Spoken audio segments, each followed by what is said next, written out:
Good morning दोस्तों। कैसे हैं आप लोग? उम्मीद करता हूँ आप लोग सब अच्छे होंगे। वो कहते हैं ना, जो हो गया उसे सोचा नहीं करते, जो हो गया उसे सोचा नहीं करते, जो मिल गया उसे खोया नहीं करते, जो मिल गया उसे खोया नहीं करते। मंजिल होती है हासिल उन्हीं को, मंजिल होती है हासिल उन्हीं को, जो वक्त और हालात पे रोया नहीं करते। तो दोस्तों, इसी के साथ शुरुआत करता हूँ आज का अपना new topic. What you mean by lambda के वैल्यू और यू वैल्यू और आर वैल्यू इन इंसुलेशन। दोस्तों, इससे पहले मैंने इंसुलेशन पे पार्ट 1, 2 बनाया है, या ये मेरा पार्ट 3 वीडियो है। आप मेरे चैनल पे जाके देख सकते हैं। तो स्वागत करता हूं आप सभी का अपने इस चैनल C92 यूसुफ से यूट्यूब तक। तो चलिए चलते हैं अपने इस न्यू टॉपिक की तरफ। वीडियो को अगर जानना हो, समझना हो तो वीडियो के लास्ट तक बने रहे। वीडियो अगर अच्छा लगे तो इसे लाइक, शेयर और सब्सक्राइब करें।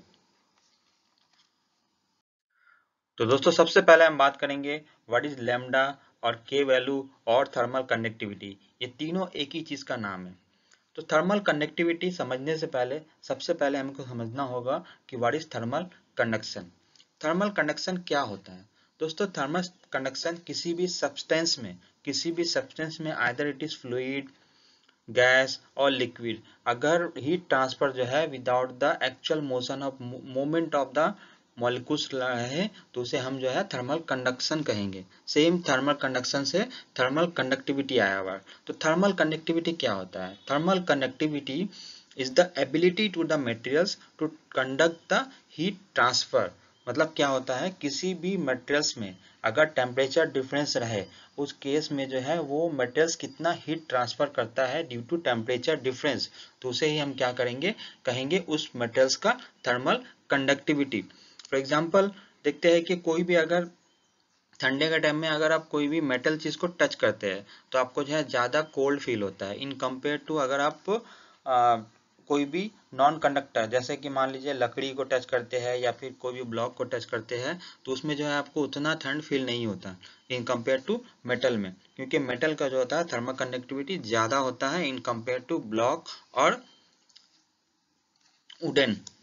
तो सेम इसीलिए यही वजह होता है कि कोई भी अगर पैन होता है जिसमें हम लोग जो है खाना वगैरह बनाते हैं, या भी कोई भी पैन होता है, उसका हैंडल जो होता है वो हैंडल जो है नॉन मेटल वुडन प्लास्टिक का बना होता है, क्योंकि हमें जो है अगर मेटल का बनाएंगे तो वो हीट ट्रांसफर ज़्यादा करेगा और हमारा हाथ जल सकता है। इसीलिए जो है हम जो है नॉन मेटल या फिर प्लास्टिक या फिर वुडन का बनाता है, क्योंकि ये जो है हीट ट्रांसफर जो है बहुत कम करता है, इसका जो है थर्मल कंडक्टिविटी बहुत कम होता है। इसीलिए यही दूसरा वजह ये है कि हम देखेंगे कोई भी पैन है, पैन जो है मेटल का बना होता है। मेटल का इसलिए बनाते हैं कि मेटल जो है high amount of heat transfer करता है, जिससे क्या होगा, हमारा खाना जल्द से जल्द बन जाता है। अब इंसुलेशन के केस में क्या होता है कि दोस्तों, हमको ऐसा इंसुलेशन चूज करने चाहिए जिसका थर्मल कंडक्टिविटी सबसे लो हो, ताकि हमारा जो हीट ट्रांसफर जो है कम से कम हो, ताकि हमारा जो है एनर्जी सेविंग कम से कम हो। आप देखे होंगे कोई भी एल्बेस्टर का छत हो या फिर टीना का छत हो, उसमें जो है आपका जो है बहुत ज़्यादा गर्म लगता है या बहुत ज़्यादा ठंड फील होता है। ऐसा क्यों होता है? क्योंकि वहाँ पर जो है वो मेटल जो होता है वो हीट ट्रांसफर ज़्यादा से ज़्यादा करता है। लेकिन इन कंपेयर टू अगर आप किसी भी छत में जो आरसीसी या ब्लॉक का बना हो घर हो, तो वहाँ पर जो है आपको जो है उतना ठंड या गर्म जो है फील नहीं होता, क्योंकि ये ब्लॉक या आरसीसी का जो हीट ट्रांसफर कैपेसिटी जो होता है वो बहुत कम होता है, इसका हीट थर्मल कंडक्टिविटी कम होता है, इसीलिए जो हमें जो है वहाँ पर कंफर्ट फील होता है। तो यही वजह है कि दोस्तों डिफरेंट मेटल्स का थर्मल कंडक्टिविटी डिफरेंट होता है। तो हमें भी चाहिए कि हमें जो जो भी इंसुलेशन अपने एचवीएसी इंडस्ट्री में यूज करें उसका थर्मल कंडक्टिविटी लो हो, उसमें जो है हीट ट्रांसफर लो है। थर्मल कंडक्टिविटी के रिलेटेड एक लॉ भी है। वो लॉ क्या है जिसे फूरियर्स ने बनाया? वो लॉ क्या है?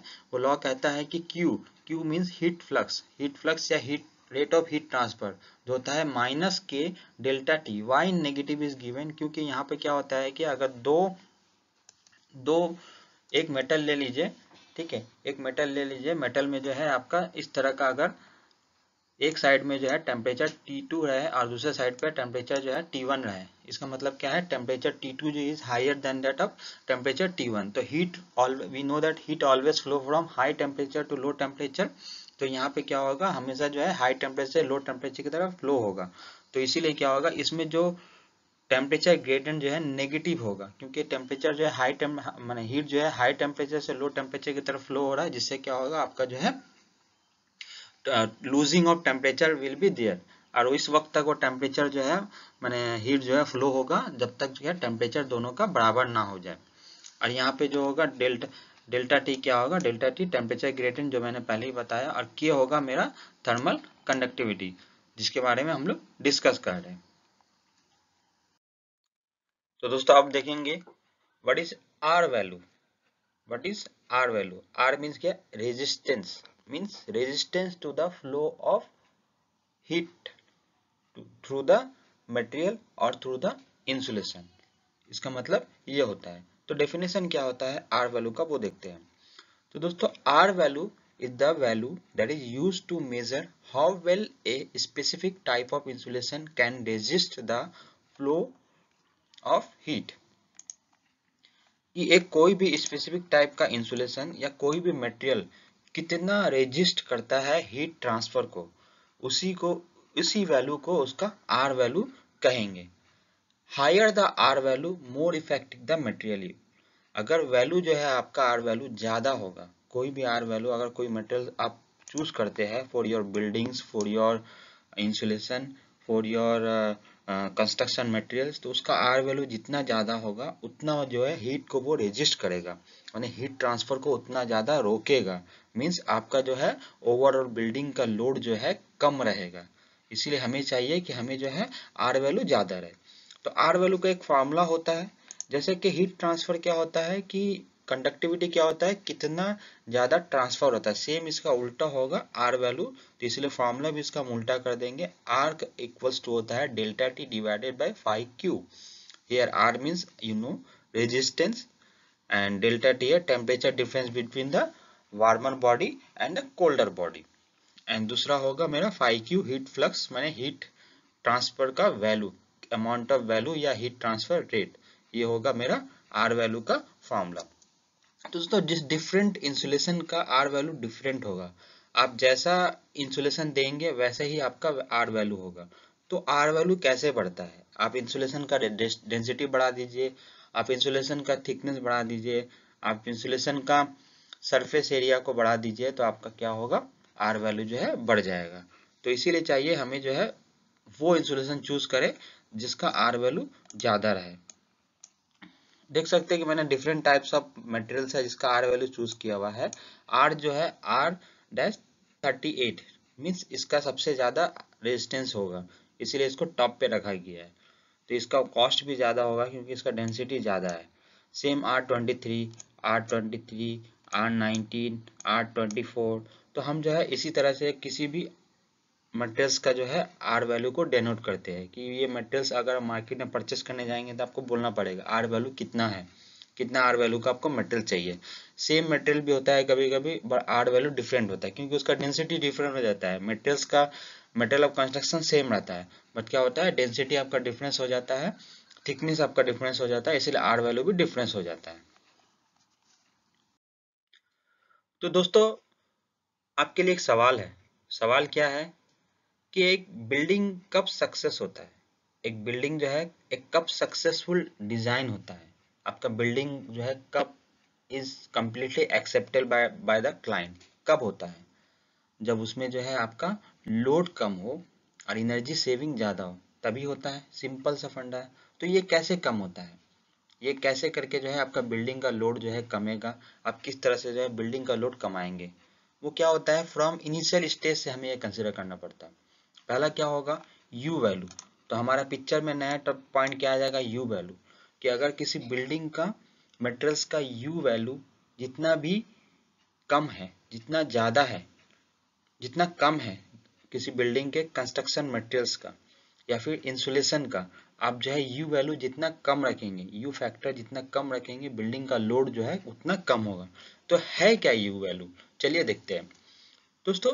द यू वैल्यू और द यू फैक्टर दोनों ही बोलते हैं इसको, एक वैल्यू होता है, ये डिफरेंट मटेरियल्स का डिफरेंट वैल्यू होगा, is the overall heat transfer coefficient.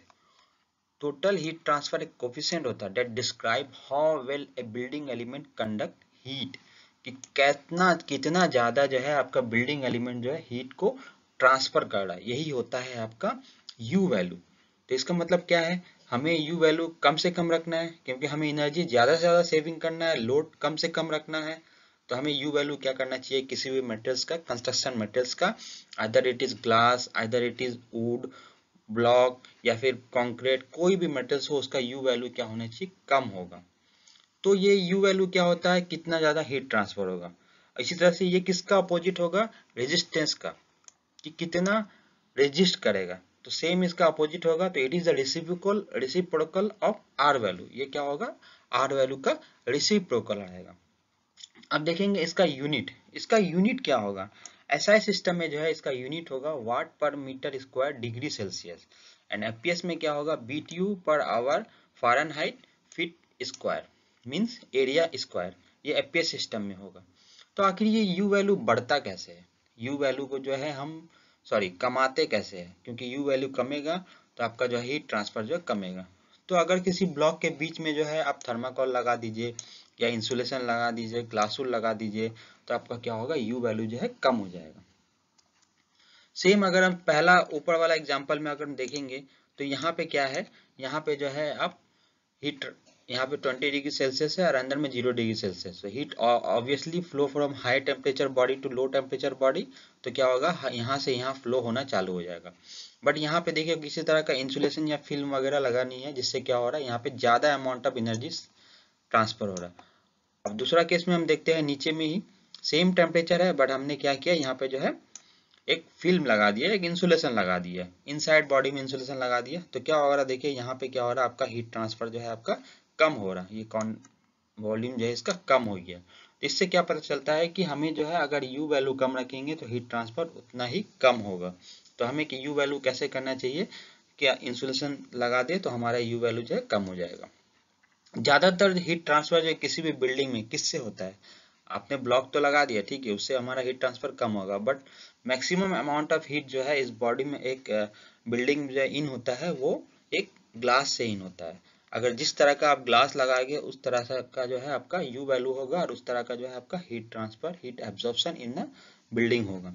अगर आप सिंगल पेन ग्लास लगाएंगे तो आपका जो है 5.2 पर वाट मीटर स्क्वायर केल्विन रहेगा। सेम अगर इंसुलेटिंग ग्लास रहेंगे तो उसके लिए अलग रहेगा, और कोटेड इंसुलेटिंग ग्लास रहेगा तो और कम हो जाएगा आपका हीट ट्रांसफर और आपका यू वैल्यू। और अगर 3 पेन हाईली इंसुलेटेड ग्लास लगाएंगे तो आपका यू वैल्यू जो है और ज़्यादा कम हो जाएगा। तो इस तरह से हम देखें कि जिस तरह का आप ग्लास लगाओगे, जिस तरह का मेटल यूज करोगे, आपका जो है यू वैल्यू उतना ही कम होगा, और यू वैल्यू जितना कम होगा आपका हीट ट्रांसफर जो है उतना ही कम होगा, और हीट ट्रांसफर जितना कम होगा आपका जो है बिल्डिंग का लोड जो है उतना ही कम होगा, और बिल्डिंग का लोड कम होगा तो आपका एनर्जी सेविंग ज़्यादा होगा। तब आपका डिज़ाइन क्या होगा, एक सक्सेसफुल डिज़ाइन होगा, तब आपका कस्टमर क्या करेगा, आपका यूनिट को चलाएगा, अदरवाइज नहीं चलाएगा।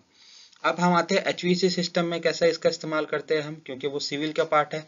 बट एचवीएसी सिस्टम में हम जब कोई भी हीट लोड कैलकुलेट करते हैं तो हमें ये वैल्यू को कंसिडर करना पड़ता है, ताकि वो हीट लोड में मेरा ऐड हो। अकॉर्डिंगली मेरा हीट लोड में जब ऐड होगा तो हम क्या करेंगे, उसको ही उसी हिसाब से हम इक्विपमेंट में सेलेक्ट करेंगे।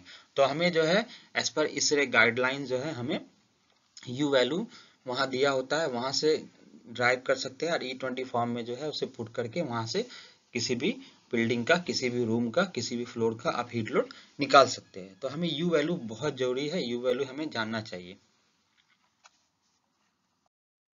होप दोस्तों आपको वीडियो पसंद आए। वीडियो अगर पसंद आए तो वीडियो को लाइक शेयर और सब्सक्राइब करना। Thank you.